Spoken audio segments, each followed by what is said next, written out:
Hey everybody, I hope you all had a great St. Patrick's Day weekend. I sure had a lot of fun, though I'm very tired and still trying to recover now.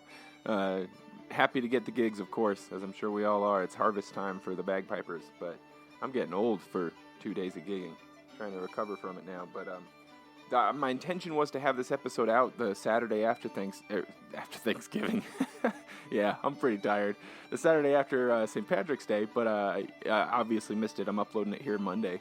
I got behind on some day job stuff as well, aside from just having all those gigs. But this is a really fun interview that I did with Liam. He's a great musician. He puts out a lot of great content on social media pretty regularly. So if you haven't seen him around already and not following him already, I'd recommend doing so. He'll provide you plenty of entertainment, real good trad music stuff. I'll have links to his social media and YouTube and stuff like that down below. And right now in the background, you're hearing him playing his uilleann pipes with Jim Byrne on a bouzouki, or something similar to a bouzouki anyway.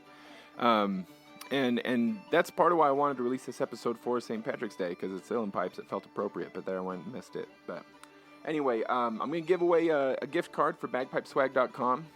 So all you got to do is grab a favorite episode that you've enjoyed of the show in the past, share a link to it somewhere on social media, and just make sure you tag Droning On in the post. And then first day of April, I'll go back and I'll just pull all the tags, everywhere that we got mentioned, and I'll put everybody who posted about the show into a pool and pull out a winner, and the winner gets a $35 gift card to bagpipeswag.com. That should be enough to cover a t-shirt and then taxes and shipping and everything else as well. So I'm looking forward to giving that away. And actually, speaking of giveaways real quick, I also need to give away a copy of The Wind Among the Reeds to one of our Patreon supporters. So I've got my 8-sided die here, and we have exactly 8 patrons right now, and so that works out perfectly. Let's see who wins it. Get it in the dice tower. Number 5, that's 1, 2, 3, 4, 5. That's Alan McKenzie. Congrats, Alan. I will email you about getting you the album. It'll probably be a digital copy if you don't mind, just to save me on postage getting it all the way over to Middle Earth to you there. But if anybody else wants to be in those drawings that we do pretty regularly for albums and other cool stuff, just hop over to Patreon and support the show for a bit. As soon as you join, you're added to the drawings. So links to all that stuff, links to Liam's stuff, it's all down below, as well as a really great list of an uilleann piper's favorite uilleann pipers to listen to. So if you want to get more into uilleann pipes like I do, some great places to start. And with that, don't miss though, at the end of this show, Liam did us a big favor and played us a tune live. First time ever for the show. So that's going to be fun. So stick around to the end, or if you can't stand the, hearing me yammer on, hop to the end and enjoy his playing at least, because this guy plays some great pipes. Anyway, have a lot of fun, friends. Bye-bye.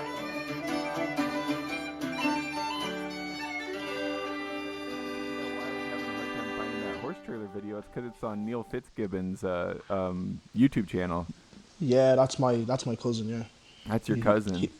Well, I'm adopted, so it's I'm been adopted into this kind of, our family be well known now for just playing around towns and pubs and stuff like that. Because I've been digging into all the stuff that I can find online of you playing. I've seen you playing with an uncle who's on maybe a bouzouki or something like that.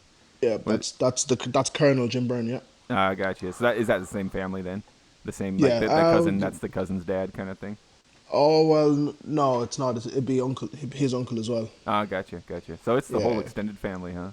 All extended family, yeah. That's a good time. It's good now.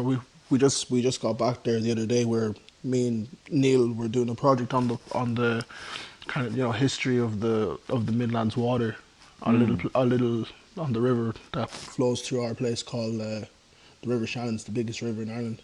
Oh, that's awesome. And went up to this island, the biggest island on Lockery, which is the part that we're close to, Yeah. And we're playing tunes outside ruined churches and ruined schools and eating loads of tea and cakes and on the boat. It's great. That's the most important part, right? I have to keep warm, Yeah, you need to. That's got to feel pretty. Does that? I'm just imagining that must feel very. What would you call it? Authentic somehow, right? Like a real strong connection to kind of your surrounding there, huh? Yeah, I mean, like it's you when you walk onto the island, you can like when you see all these things, you just can't help but think back to fucking like this must have been really different back then, back in Yeah. like the early 1900s, like and stuff. So it's mad to think how much time has changed now as well, like. Yeah. Yeah. But it's cool, like a cool, nice bit of history, like. But it's a shame I would have liked to have seen more of the church because there was really nothing much left of it, like. Yeah. Is it one of those situations where you can just about see the outline of where the outside walls were left in rock on the ground? Yeah, that's about it. Yeah, literally, like, but like I found a nice little kind of half wall to sit on and play a few tunes, like, so it was grand. That sounds picturesque. I mean, that sounds like pretty awesome.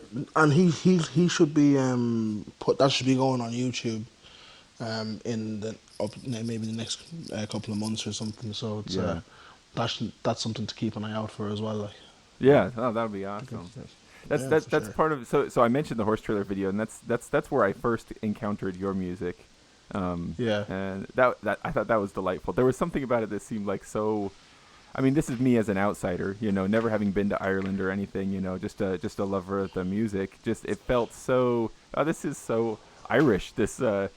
Where's this uilleann pipe music coming from? It's inside of a horse trailer, and then when it opens up, you even got a pint sitting on the ground next to you. Yeah, that's just the mind of Michael. That's just Neil's brain. That's how Neil's brain works. Like just these, if it kind of it fits, like if all fits, but it's just he does it in the most crazy ways. Like put a man into a horse box and have a pint there sitting with him, like. And, people lapping outside the horse box like it's a small festival or something. Right, exactly. Yeah, it's mad. Like, yeah, it's it's the video I hate the most. Is it? Oh, it is. It's the first video, and I couldn't barely play the things back then. Like so. Yeah. Oh yeah. That reminds me. So I usually kind of do kind of a getting to know you kind of thing. That's kind of the main focus of the show. But all right. We're maybe starting too late in the chronology, but I didn't. Digging back through your social media and stuff, you didn't like uilleann pipes aren't your first instrument. You seem to be a real fire on what concertinas, accordions. Accordions, yeah. Well, the whistle now was my first instrument. Oh, was it? I played that when I was going to school. It would probably be like your kindergarten, like Sure. So like play school here. I was playing whistle from when I was about. Maybe 4 or 5, like That was is that a school program like throughout Ireland that all the kids learn to play whistle? I think it is. Like I never really paid too much attention to it now, but I think most schools now around the country did just play the whistle and teach them a quick tune or two, like, and it's up to yourself if you want to keep doing it after, like. But I thought the idea of it is actually great, like, because it just kind of.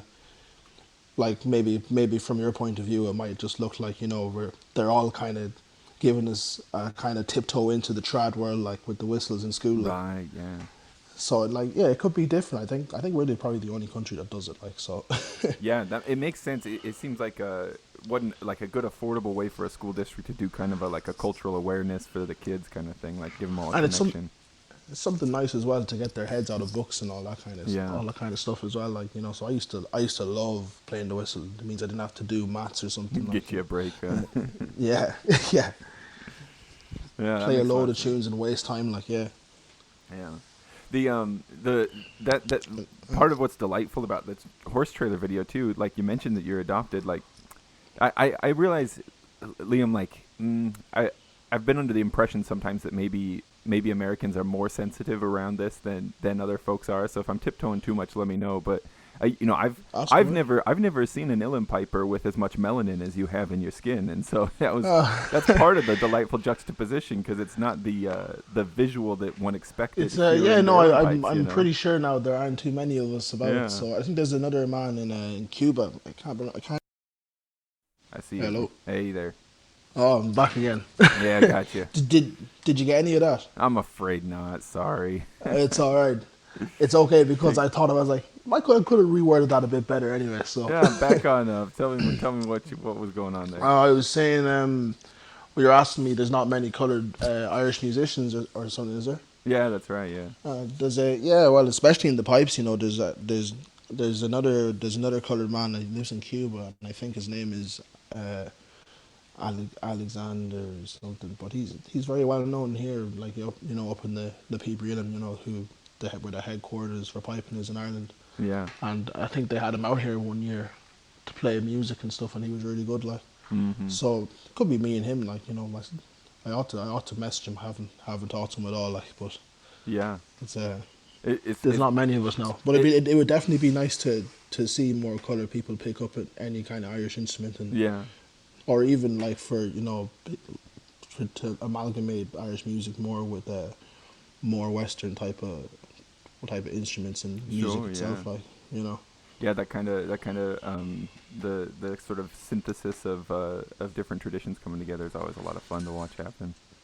Yeah, it's cool too that if Alexander is also on an island nation down in Cuba too, that's kind of cool too. These two islands, come together, kind of thing. I do think he is there now. Yeah, he's been there for a few years now. Yeah. That's pretty cool. It brings maybe a bit of an extra smile to me that when I was growing up, when I was a little kid, and when I first started playing the big pipes, I grew up in a rural town here in Utah where my neighbor and closest friends were maybe the only Browne people around in town for a lot of the years we were little kids. It's a pretty homogenous community in that way, and we had a pipe band, and we did convince my buddy to pick up a bass drum for a little while. He wasn't that into it, but no, it was a curiosity at times for people who would see us playing together. That's dope, man. That's really cool. Anyway, so let's move back chronologically. I want to hear about your childhood. Tell me about that musical family you grew up in, and what it was like once you encountered that whistle, and kind of how you got from there to accordion, and how you got from there to pipes and stuff. Yeah, sure. I used to live. I was adopted from Houston, Texas, and I used to live in London for a few years then, and then from London moved to Ireland because most of the family was here. So that's when really I got kind of started on instruments when I went to school. And obviously I mentioned I was on the whistle. And when I left school, I think when I left school I took up the accordion. But I think it was when I left school, yeah. And then played accordion then for it could be maybe like 10 plus years, I think. Mm-hmm. Easily, good 10 plus years, yeah. Were you young enough coming into Ireland that Ireland is home, or do you feel like London is home, or do you have any memories of Texas?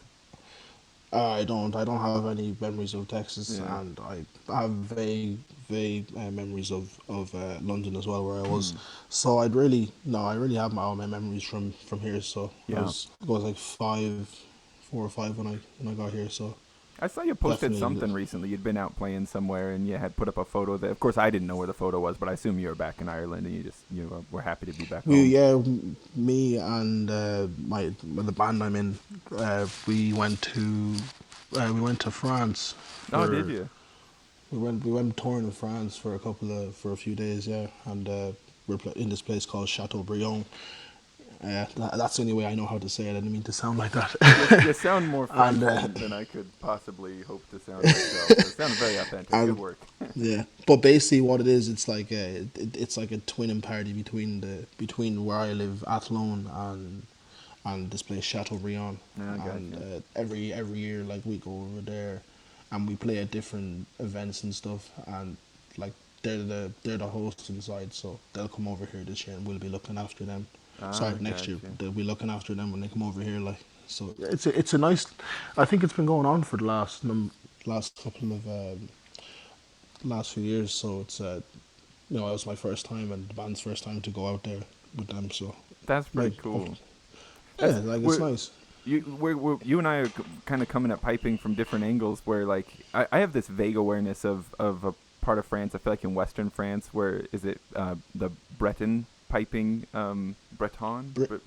Brittany. That's it, Brittany. Yeah, that's Cape Breton is in Canada. That's a confusion that I just about can't get over. I keep getting the two mixed up. It sounds similar, like really similar. Yeah, it keeps throwing me off. But I'm sure that anybody who's better versed in the music than me will say the music doesn't sound similar. So you got to figure this difference out. But Is that the region that it is in? Is that kind of the part of the core of the interest? Is that there's a sort of Celtic, you might say, music going on over there as well? Uh, well, they definitely enjoy it, like, but Sure. I actually wouldn't know much. I think it's somewhere down close to Brittany. There is more Celtic-based music, but I wouldn't be able to tell you anything on that. I even got my drone reads from a guy over there, and I do like the reads quite a lot. He does some good work. Who made your reads? I think you pronounce it Xavier Bordeaux, something like that. Xavier Bordeaux. I think I've heard of him. He does uilleann pipes too. Yeah, that makes sense. Are they for yours for the small pipes, or are they the? Oh, these are from the highland pipes. Yeah. The highland pipes. Okay, sorry. Yeah. Oh yeah, that's right. I don't mean to hop around and stuff, but I did enjoy. Where did I see that video you picking up a set of big pipes? Oh, the war pipes. Yeah, you picked up some war pipes, and it was great to watch because you're blowing with your mouth, but your bellows elbow kept going. Ah, nuts. I lost you for a sec. I see you coming back here. Hello? Hey, I got you back. We talking about the war pipes, was it? Yeah, that you were blowing with your mouth, but your bellows elbow kept going anyway. Oh, yeah. Oh. I've forgotten all about that. That was great to see. I think I archived that on my Instagram. I just didn't want anyone to see it anymore. I'm glad I got the peek at it while I could. That was in the same place, Shadow Browne, but we were just waiting. We were just all flying out, and this guy that was part of the committee from France, he brought out these pipes and started playing them. I was like, "Yo, they're awesome!" Like, and then my poor elbow just didn't. He couldn't stop. I just got confused. Like he was like, "These aren't uilleann pipes." Oh, that was great. Especially fun for me, where like myself and a bunch, most of my friends, we all came to piping via mouth-blown highland pipes first, and then any kind of small pipes we pick up, bellows or no, is later. So the bellows just like make us cross. We cross our eyes trying to figure out the bellows when we transition to some small pipes. I'd say y'all had a great laugh with that, didn't you? It's pretty rare that we get to see somebody coming the other direction. So. I was actually thinking of getting a set of them as well, just for the laugh. Like, they seem like they could be really, really nice, but I'm confused about the octaves on them. So. Oh yeah. The pipes have a 2 full octave range, like, so it goes right up to the top D. So is that something similar to like what I see in the Spanish gaita, where you can kind of squeeze them up, kind of thing, kind of squeeze a little harder and get it up? I think it only goes as far as that the mid D, like. No, I got you. Yeah. It's or something like that. Strange. Like I was having I thought I was in a nightmare. Like. No. So then, when you were getting out of school and getting into the accordion, then where you were surrounded by all your musical family, was there any kind of like how early were you already thinking I'm going to play the accordion? Like, was there an idea that you needed to pick an instrument because this is what we do, this is our family thing, Kinda, yeah, but also the fact that I was hounding my parents for years and years, even when I was in my first school there. Can I get an accordion? Like, you were really gravitating toward it already. Huh? I had just had my mind made up that I was gonna get this accordion, like, and hounded my parents for like a good 4 years, I'd say, like, and then I think they just had enough of it. I think I wore them down eventually, and. Brought me to still remember the day I got my first accordion, like, brought me into the shop and picked out this lovely red accordion, which now I think is absolute rubbish, like, but but it looked pretty, huh? Oh, it looked very pretty. I have another one there now. It's Mengassini, but I use that for competing in flas and stuff here. So, but I haven't played that. I played the accordion then after the whistle, then after school, then for most of my life then. Yeah. Only in the last 3-4 years I've stopped and been playing pipes, like. So from then on, all those years in between, I've been playing accordion, like. That's one thing that kind of surprised me, actually, as I was kind of going back through your social media and stuff like that, and seeing how relatively recently you picked up the pipes, but you play them so proficiently. I mean, I guess I'm not an uilleann piper, so. I am to some degree watching from the outside here, but I listen to a lot of uilleann pipes, and you play great, but it seems like you've got to play in great with regulators and everything relatively quickly. You think that's partly because of playing whistle before, or what?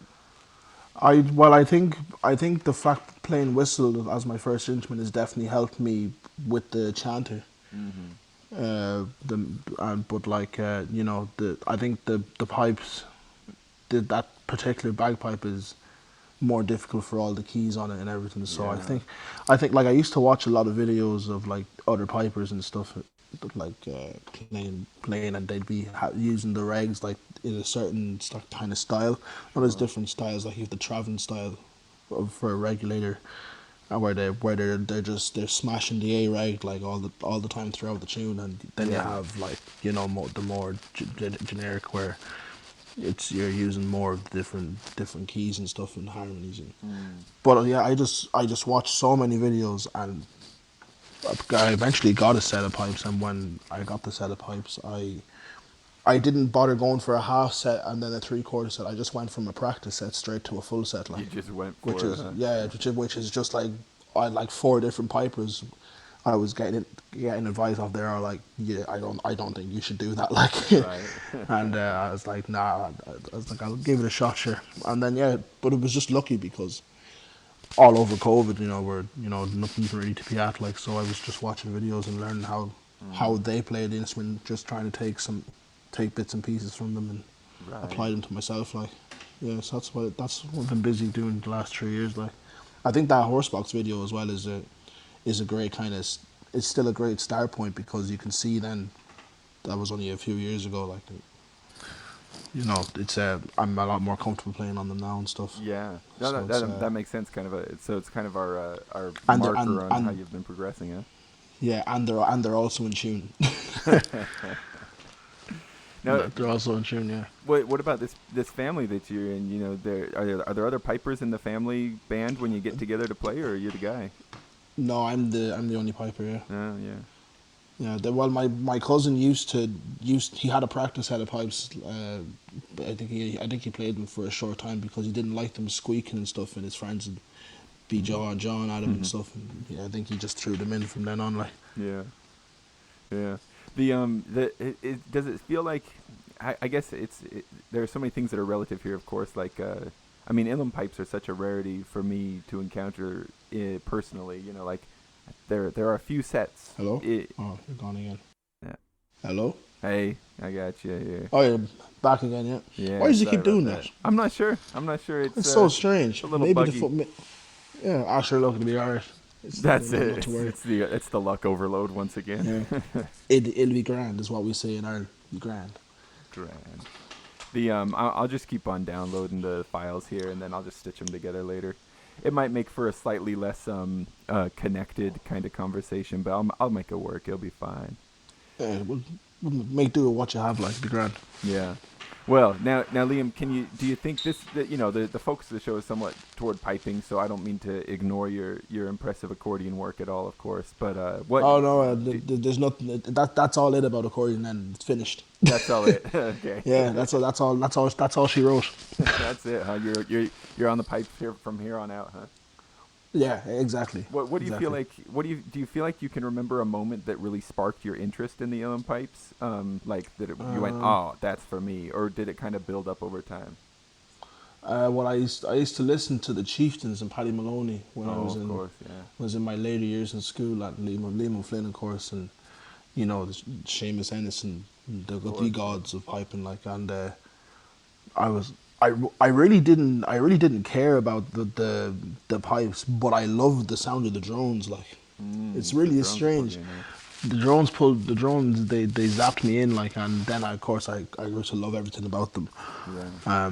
And yeah, that's about it really. I think then I was hounding mum and dad for another few years. That could have been about another 4 or 5 years before I even just got a practice set. We got the kid an accordion. We thought that would be our piece, but no, now he's on about the pipes. Yeah, and that they just when they thought they were done, like, they were like, Yeah. oh my god, like, no way. No, But they were very good. Like, I think for the start of it, I got a practice set off my uncle, oh yeah. and I just used that for the year, and then I just proceeded then to get the full set then after the year, like. So during your sort of like COVID focus on kind of like getting comfortable on the pipes and stuff, were you playing alone a lot, or were did you have people who were listening to you squeak and squawk your way along? Just my family, really. Well, whenever I practiced, then that would be a cue for them to. Well, my dad would get in the car, my mum would get in the other car, my sister would go for a walk, and my dogs would go out. My dogs would, my dogs would be gone as well. Like, and so I was like, great, have the whole place to myself. That's great. Because they obviously stayed for a couple of times to listen, and their eardrums didn't really agree with it. They'd had enough. Yeah. Have you got any friends, friends from school and stuff who are also into the trad music scene that are excited about this stuff and playing instruments with you too, or have you kind of? I used to play with one boy out of school. Yeah. Keane is his name, and in college, people are into college. He moved to Galway, which is over the west side of Ireland. That's where the famous Galway gal lives, huh? I don't think she lives there, but well, maybe she does. I couldn't even tell you where she lives. Yeah. Shannon, yeah, does she? I didn't want to say anything more about accordions, but she was the reason why I started accordion as well. Oh, was she? I was listening to her. Yeah. Now back to the pipes. Right, back to the pipes. Yeah. And what was I saying about piping then? Oh, that you cleared the whole house, including your dogs. While you're. Oh no, we were talking about playing with your buddies from school and stuff like that. Too. None of my friends back then were really interested in piping though, so I was just by myself on that note. But now I have a good friend of mine, Rory's his name, and he plays the pipes as well. He plays a number of instruments, like pipes is. This band you play with that you just went to France with and stuff, is that a family affair, or is that something you've kind of brought together over time after No, it was actually a very quick do, but I knew of the other guy in the John is his name, and I knew of him like through my older cousins and stuff because these guys are a bit older than me. Gotcha, so I got to know Rory through there's piping gatherings every month in here called Cailers around the Midlands of Ireland, and they're just all for pipers. So me and Rory were like the youngest there. You're the young blood, huh? You're the ones who all the old folks go, all right, we got some whippersnappers coming in here to carry on. Whippersnappers. that would be me. That would be me. But yeah, they're great. Like, and everyone gets to go and you get to try each other's. You get new sets of pipes and stuff. You just get to try new pipes, and it's very good. Yeah. It's good crack. Yeah. Now that's where you get together with other people who know the pipes really well. Is there anything about uilleann pipes that was a surprise to you that you didn't realize until you actually picked up a set? Yeah, how temperamental the reeds are. I've heard horror stories from my friends who play uilleann pipes. Yeah, it's just insane. They can be an absolute nightmare. Yeah. But like I still think they're worth every second of it. Like they're just, it's like they're not even an instrument. It's like they're just another like organism or something. Like they have their own. They're literally their own boss. And like if they don't want to play, like, you can't do anything about it to make them play. Like that's just the way it's going to be. Like that's funny. I've heard people talk about Paddy Maloney talking about his pipes like that. Like, oh, the pipes aren't. They're not feeling it today, or they don't really like it, or that kind of thing. Like yeah, or Seamus Ennis. Like Seamus would have the pipes absolutely singing. Like, and then another day they could sound like cats in a bag. Like something like that. I guess that extra challenge can be. I thought it was very funny now, but speaking dead facts, like they're just so temperamental. Yeah. Well, I guess the accord. Dag nabbit. Yeah, sorry, I was talking away there, and I was saying Seamus Ennis said something about that as well. It was like, on days I could have these pipes singing, and other days I could have them sound like cats in a bag, like something like that. Yeah. Like a cat on a tin roof. That's the other thing you hear a lot, right? Oh yeah. Yeah. Your accordion reeds are going to be metal, right? They're metal on the outside, but they're all would be kind of wood on the inside with a metal kind of thing around them, like yeah. Mm-hmm. Yeah. I don't know how to describe it there. I'm just thinking by contrast, they're probably pretty solid. You never have to worry about them. And then it's the one thing I miss about it. Like I've only just started taking it up again actually, but you know, you no matter if it was cold or roasted, like you know, you'd get a Pick it up decent and sound go. out of them. Like Yeah. exactly. Yeah. But it's sometimes it's an excuse not to play just then at that time and maybe having a couple more pints or There something. you go. Like. Yeah. Oh, the pipes Yeah, aren't feeling it yet. Let the pipes warm up another yeah. couple minutes while I have a drink over Give here. give them give them a pint like. That's it. Yeah. Then they'll start singing. That's it. Yeah. Oh yeah. Anyone will sing if they had a drink in them. Yeah. At this point right now, what do you have a favorite tune or a favorite set of tunes that I mean, you know, like whether it's trad stuff that other folks will recognize or something obscure, either way, do you have anything that's your favorite right now to play? Yeah, sure, like I enjoy everything. Like it's Of course, yeah. I was listening to if you ever heard a piper here called Michael Cooney, No, I haven't. and Michael's a great piper here. Yeah. And he plays these two jigs, and like his album's really funny. The album's called Just Piping. It's on Spotify and everything like I'll that. look it up right now. Yeah. I think the jigs are called. I look at my Spotify here actually as well. I think it's called just two jigs or something like. Oh, I recognize this guy's face. I must have seen him on. I must have heard some of his You have to stuff see on on YouTube or or something. something. Yeah. Oh yeah, you must have. It's the new house selection by Michael Cooney. Mm. He's a very tidy piper now. Yeah. We be seeing him the odd time now at the different caterers and stuff. And That's exciting that you get to like you're in direct contact with some of the like kind of some of the big guys around there. yeah, sure. I played his. Do you know his version of the King of the Pipers? I don't know. Oh yeah, well I'm sure you'll find it out anyway. He's Yeah. that like over here that's his tune. Like, and let me play it with him there last year. Oh, did he? Play the tune with him, yeah. Get That right was along great. with Like. him, huh? Yeah, oh yeah, it was. Oh, we were both enjoying it. Like, it was great crack. That's awesome. That's awesome. And what else? What other? Who else is big in the uilleann piping world right now? Yeah, I want to get informed so I can listen to some good music later today. I think. Well, I'll tell you the people who I love to listen to. Yeah, tell me who you like to listen to. I love listening to Padraig Keane. He's a young piper from Oranmore, Galway. Like he's a great piper, and he's you probably heard of Michael Stribney. Yeah. He's a piper from the States. He's another great piper. I think I listen to him a lot.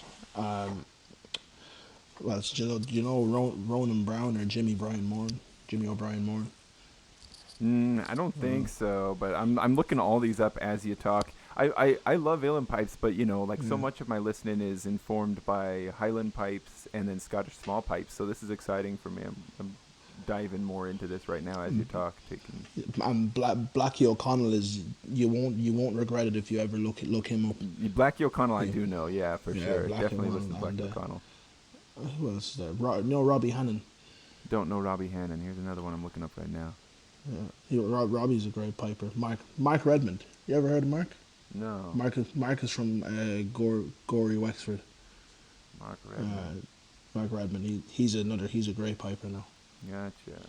Yeah, I forgot that you don't. Yeah. Most of the uilleann piping that I've listened to has been Seamus Ennis, the Chieftains, and then Jarlath Henderson.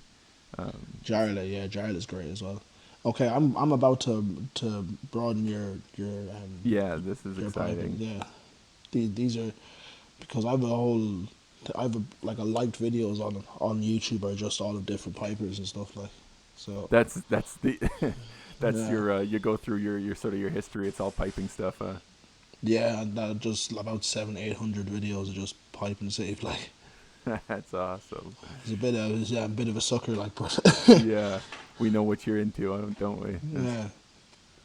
Let's see here. I'm gonna try to put some links to some of these in the show notes too, just in case. I may be the most ignorant, and you know what? I'll tell you. I try to comfort myself, Liam, when I'm ignorant of what my guests are talking about. I try to tell myself if I preserve my natural sense of ignorance, then that makes it so I ask the right questions. So then I give the listeners what they need, right? Exactly. Let them work the rest out. Like. Yeah. So I'll put some links to some of these pipers into the show notes here. If anybody like me is excited about expanding their uilleann piping, listening a bit here. And you won't be sorry, lads.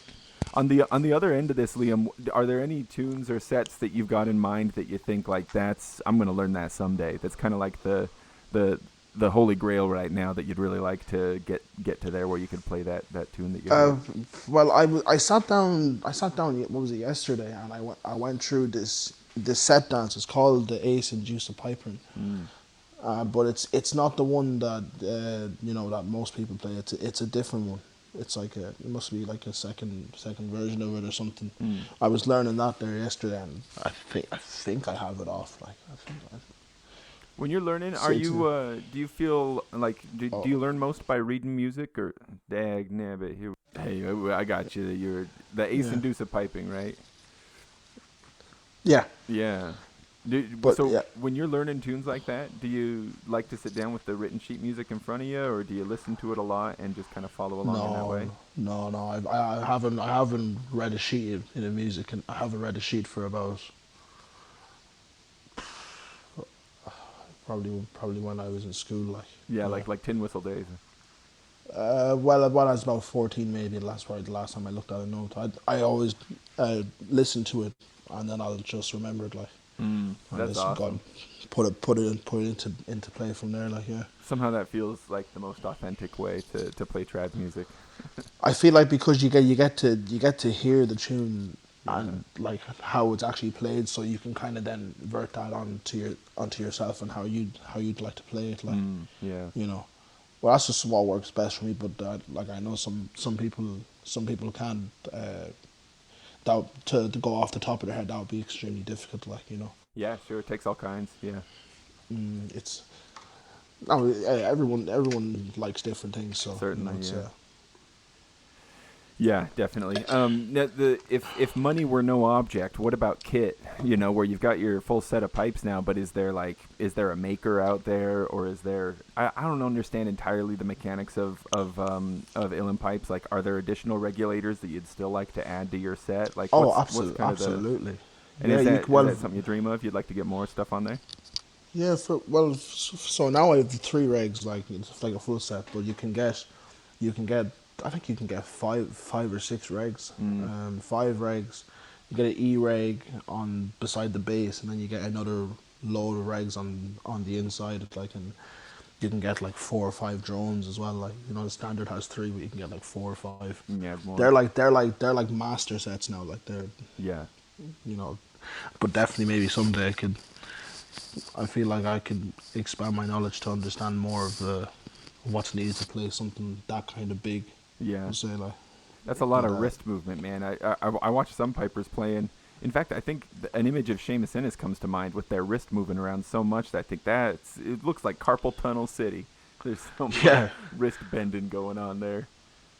I'd seen a comment on one of his videos on YouTube, and someone said it was about his fingers because they're really long. Like they are, yeah. It was like my grandma said, fingers be great for trying hens.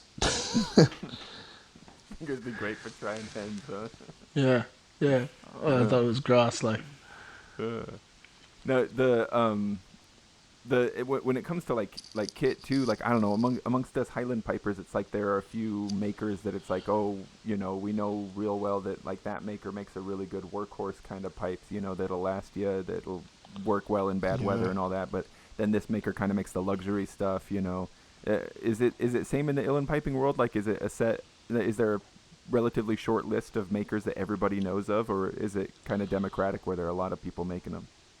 I think it's not democratic, like, but I think they're crying out for more pipe makers because all the good ones are kind of they're aging a bit now, like, and they're obviously not going to be around forever, so they're kind of worrying, who's going to be making pipes, like if like in the next few years you can see that would be a problem maybe down the line unless there's some people going in. Like, I know a few people that are starting to make pipes, like a couple of men that I know that are making pipes and stuff. They're starting to make pipes, and some of them are. There's definitely a good bit of, like, the future's bright for them, like, Yeah. They keep doing what they're doing, like, but we do need more of them, like. It seems like isn't that part of the sort of somewhat recent story of the uilleann pipes, that like they were just about into obscurity, like just about nobody knew how to make them for a minute there, and they've kind of resurged in the last few Well, decades? well, there was always maps and stuff on how to Yeah. make them. So, but like it was finding people that could actually make a decent set of pipes. That was the problem, and also the fact that they were so difficult to play. They almost died. Like, you know. Yeah. So, but piping nowadays is definitely more popular than it's ever been, I think, and it's good to see. Like, it's a lot of young people, young kids nowadays are willingly going taking up pipes, like, you know. So. How much of interest have you taken in that side of it? Like, do you get out your reeds and tinker with them yourself? You ever tie up a reed of your own? Yeah, sure. Like I have to like. Well, You'd have reading to, this, huh? the read in this chanter I have now is awful sensitive now, but I'd be changing that probably more than I play, like, or tweaking it. But I went up to a reed making course in Dublin a couple of months ago, and sure, we were making reeds. I made sort of kind of half made a reed for my other chanter. It's a Rousum chanter, and it kind of plays like, so. It's not a bad start, like, but I've an order for a load of Keane and stuff, and Do you? get Yeah. different Can you tools. get into that, huh? Get different tools. Oh yeah, sure. Just mess around, like, and sure, if I make a reed, if I'm eventually able to make reeds, like, great, you know. Yeah. So. I was laughing. I was talking to my friend Jeremy, he's got a bagpiping podcast as well, bagpiping history and stuff like that, and he plays uilleann pipes, and border pipes, a whole bunch of different kinds of pipes and whistles and stuff. Oh, He's amazing. Yeah, he's all over the place, and plays them all really well too. But I was laughing that, like, he messaged me something like, when the pandemic started, you know, and the lockdown started, that the first thing that came to mind, you know, wasn't like groceries or toilet paper or anything like that. It was like, where am I going to get my reeds? I got to figure out how to make reeds. That's, you know, when your priorities are straight. Like, That's right. Yeah. He's got it figured out. Here we go. This just... Are you still able to hear me when it stops? No, only for a few seconds do you disappear. It's only for a few seconds. So, like, I heard you say that he had his priorities straight, but that was it. Yeah. No, like, it keeps coming out for me, so I have to go out and come back in again, like, so. The sound isn't actually coming back. Yeah. You should look. That's all right. Well, it'll give me something to focus on when I'm doing the post work to put it all together. So. That's gonna be. I'd be pulling my hair out of that, man. Yeah. That's what I need is more things to take up time. So this will be perfect. What if how would you feel, Liam, about me pulling some audio from some of your videos to insert as we, like, because that's one way that I could deal with these breaks in the conversation. I could just stick in a little bit of your piping. Just as long as it's not from the Horsebox video. As long as it's not from that one. Yeah. That's not the first impression you want people to have, huh? Oh, we don't want people running away now. The video is delightful, though. If it doesn't bug you, I'll put a link to it in the show notes. Yeah, link is cool. Link is alright. Yeah. But just beware. Give your people a warning. That's all. I'll tell them it's a visual treat, and to not judge too harshly on the audio.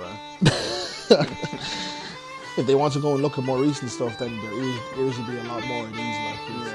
I still got this.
For reals. Now, when you go to play, if you're gonna show up at a school to play, or you got a concert or something like that, is there any do you go through like kind of a ritualistic check it, pull out every single reg and double check the reeds, any kind of ritual to it, or is it more let's get it out and squeak and see how it feels? Yeah, I mean, you got to, when you take them out, obviously, because the house, they're in the front room of my house, and they're just at a constant temperature. Mm-hmm, so if I was to take them out of the house and bring them somewhere not cold but slightly cooler temperature, I'll just have to check the regulators. But the drones are okay, because I've artificial drones, I do, yeah. And so it's kind of a cheat. I'm not there tuning. Well, I could be there tuning them if it gets colder and stuff but most of the time they're all right. I could just pick them up and play them No, pretty steady, yeah. But the chanters, there's the one thing I need to sort out. I need to get another reed for it, or I could try and make one myself. But yeah, that might be when I might be 30 before I make a reed for myself for that thing. Yeah, actually, it brings to mind too. I remember that same buddy Jeremy. He mentioned to me once that he was trying to make a reed and that it didn't work, but then he put it on the counter and just left it there. And it was weeks later he popped it in and suddenly it worked.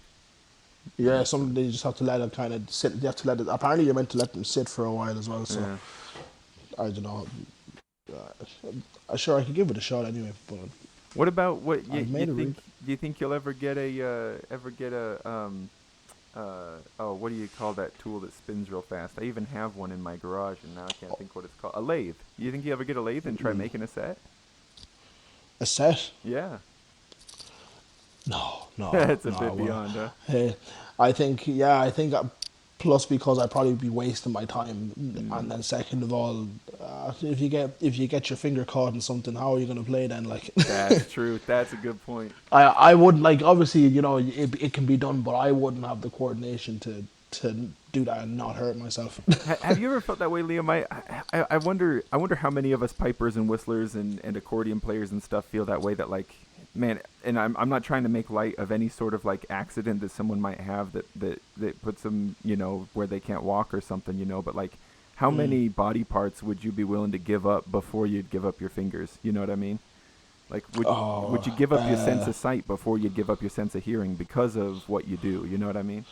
Oh, absolutely. Yeah. I mean, God touch wood, it doesn't happen, but I give my legs and stuff before I give my hands away. You can still pipe, but it'd just be a bit more harder. You got to not think about it too much though, because it'll make you too cautious about where you stick your hands, and you can't walk around in life, huh? If I keep my hands in my pockets, just taking real good care of them. Huh? Yeah, I have to wrap them in bubble wrap or something as well. What about other stuff, other music? Do you listen to anything outside of the trad scene, or is that just 100% all the time what's coming out of your headphones? No, I mean sometimes I like to mix it up with a little bit of rap and stuff and hip hop. I think having something else that you enjoy listening to is really important, because I think if I was just to listen to I'm not speaking for in general, but for myself personally, that if I was to listen to trad 24/7, I'd turn myself off it and you wouldn't. Yeah, that's a good point. You wouldn't want to get sick of it. No, I don't want to burn myself out of it. Yeah. But I like it. I probably do listen to more trad than I do to the rap, to the hip hop, whatever. But it's important to have something there anyway. That I'm pretty sure other people have classical, all the old jazz and all that kind of stuff. Sure, yeah, they're nice. All across the spectrum, yeah. You ever feel a pull towards sort of your classic American cowboy music, having been born in Texas? Ever feel like not in the slightest. Not even a little bit. Not in the slightest. No. Well, I live over here and I don't get into it, so I don't blame you necessarily there. So don't really hear much of it or anything but I'm okay with it that way. It's not a problem. I've heard that Johnny Cash is a big deal in Ireland, or is that just for? Oh no, he is. He is. Now that you mention the name. Not that he's necessarily the Texas sound, right? It just that just occurs to me. Here we are. There we go. I've heard that I wasn't sure if it was that Johnny Cash was cool in all of Ireland or if it was just the guys in U2 who liked him. Because I've heard that Bono or Edge, somebody in U2 was a big Johnny Cash fan. But everyone that like does the sing songs folk here, like they'll whip. People will be coming up like with requests for like Johnny Cash and all these other people and stuff like that. Yeah. They all know him as well, like they all get their songs there. Now, have you ever not Johnny Cash necessarily, but do you ever try pulling melodies from other genres or modern music and seeing if you can make them fit on your pipes? No, I wouldn't. I haven't really thought about doing that. No, just. Well, for my case, strictly trad and trad instruments. Yeah. Yeah. What about, it's nice. What's that? There's the Trad Music Awards over there. Is that's like all of the Kingdom nations over there all do it all together, right? It's not specific to Scotland or Great Britain, or is it? I'm trying to think now. Which? I'm just thinking about like the Trad Music Awards that I hear about sometimes. It seems like a lot of pipers end up, getting a lot of the pipers I end up hearing about. It's because they got some sort of award with the Young Trad Musician of the Year or something like that. Maybe that's not even a thing. Maybe I shouldn't even be diving into that. I'm not sure. Well, there's something to edit out. Oh yeah, you can edit. I forgot you can edit it. That's right, man. I can clean this up. You have the power to do anything you want, like. Yeah, that's grand. Right. So, in Highland piping, we get kind of focused sometimes on where we tune. Like do we tune our A to 480 or to 478 or to 484, etc. I guess with uilleann pipes, are you just trying to find a concert D? Is that what you're always looking for? Yeah, just normally 440, like is ideally what you want, and it's handy now because I have apps on my phones now that I can just tune them as a tuner. Yeah. And it's actually very fine. It's a very fine tuner. Works pretty good. It works on the money all the time. But it's just up to the pipes to kind of keep them in that pitch and not change them. So it's really all the pipes' fault. Like it's all the hardship we have is just got to do with the reeds. Yeah. So you know yourself, like. When it comes to accompaniment, do you have an instrument that you especially love playing with? Is it guitars? Is it fiddles? Like, who do you like to get together and play music with? I love playing with Browne players. Oh, yeah. They obviously not just because of the rhythm, but it's just like it puts a whole different feel. But obviously, like if I was to have about 3 instruments I'd love to play would be guitar, banjo, and Browne. Yeah. Yeah. Definitely. Have you picked up those other instruments yourself, given them a try? I've played guitar for a few years, yeah. My dad taught me how to play guitar, and sure, I teach me all the, the Neil Young classics and the Eric Clapton classics and the David Crosby, Nash, all them types of people. Yeah, it's good, like. It's good, but I haven't played too much, but the odd time when I'm out and go back to the apartment, I'll pick up the guitar and have a few songs, like a few drunken messes. A few drunken messes. That's where the best music comes from, anyway. So. Yeah. Oh well, at least we think so. You think so in the moment, anyway, right? Yeah, and then if you see a video the next day, you're just like, "Oh, shoot me!" Like, surely that wasn't me, right? I was playing better than that. There's someone else that looks like me in the room. Yeah, that's it. Yeah, have you given any thought to, or do you have any intention to put together any kind of studio album to release in future? Yeah, I have. Well, yeah, in the future, like I have just the basics of a studio, like the focus right and the pretty decent dense mic and stuff, and have the software on my computer, like, but it's just where we live in, the speed of broadband and stuff, and I need to get that sorted out first. But definitely in the future, I can put some stuff together and would put them up on different platforms and stuff. Yeah. Spotify. Yeah, Spotify definitely. Yeah.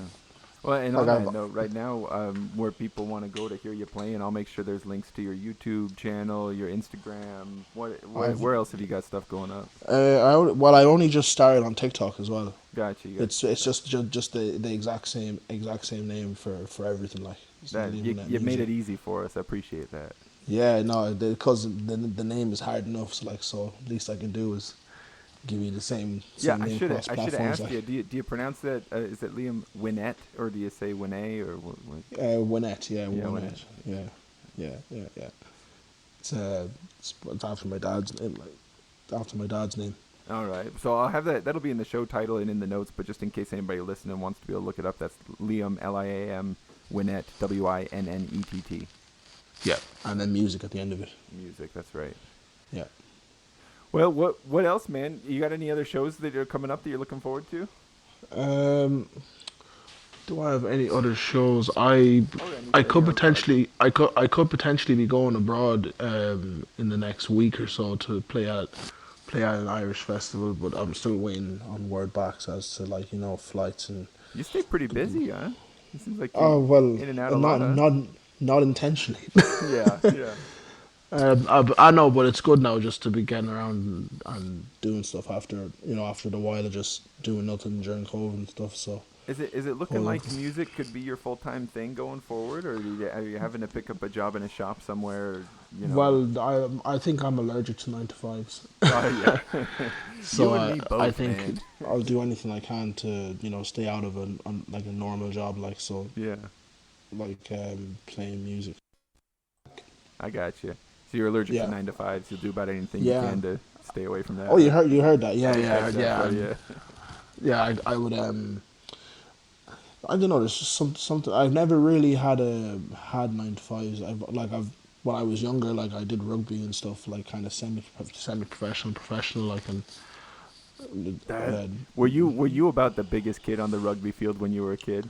When you were younger? When I was about 12, I'd say, You could just about dominate any field at that age. Oh, yeah. I mean, the other kids surely caught up with you by the time you were semi-professional, right? You were no longer the biggest around. No, but when you go into that kind of level as well, the whole game just switches. It's not about strength, it's about, your skill and all this kind of stuff. And it's more about not getting hit instead of hitting the other guys. Or just being smarter, just... Yeah. But yeah, it was crazy how much it changed, the different setups and everything. Yeah. Different way of playing as well. You play with a system.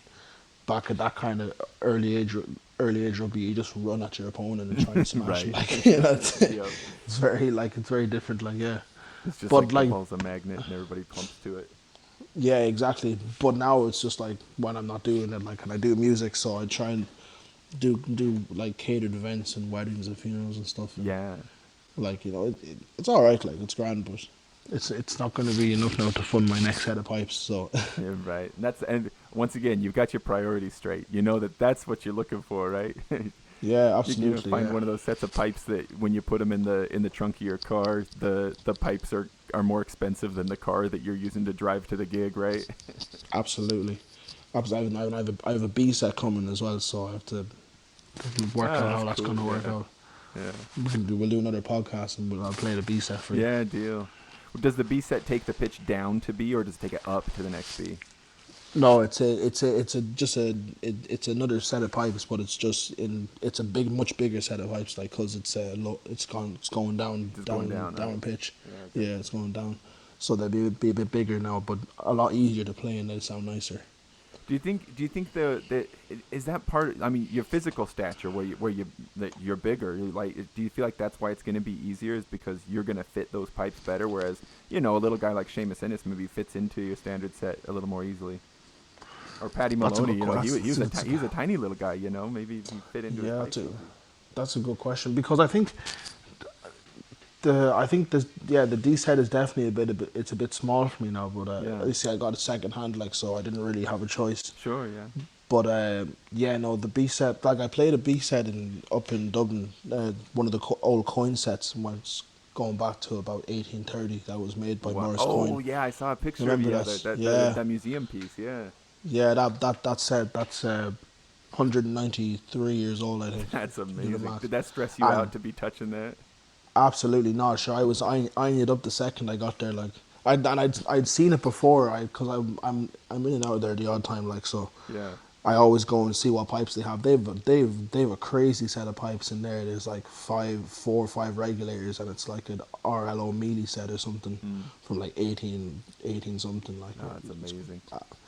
Like, yeah, just huge sets of pipes, like, and old bits of old coin and Rowsome sets, and yeah, it's really nice, like. Yeah. But yeah, when I picked up that set now, it was almost a little bit too big for me. Interesting. You know, but just made it sound alright anyway. So yeah.